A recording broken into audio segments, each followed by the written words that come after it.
Des vitres arrachées, des appareils recouverts de peinture et même incendiés.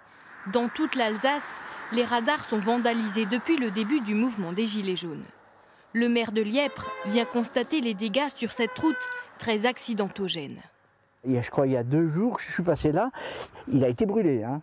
Mais il était bien enveloppé par ce nylon. Il était bien enveloppé. Alors je ne sais pas, là c'est tout récent, je découvre moi.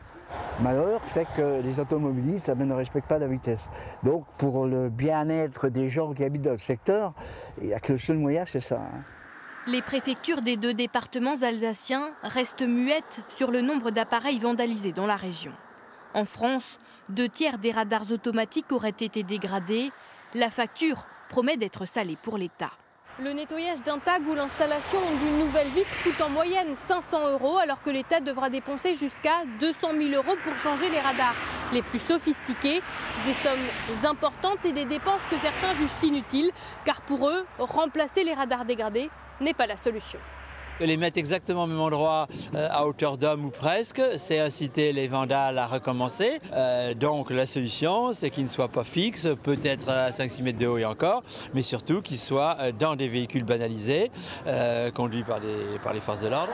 Les radars automatiques représentent chaque année environ 1 milliard € de recettes pour l'État.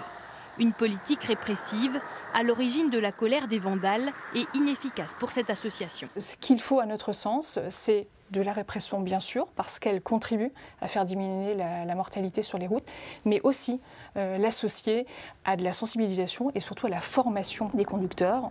Les casseurs encourent des peines d'emprisonnement allant de 2 à 5 ans et jusqu'à 75 000 € d'amende.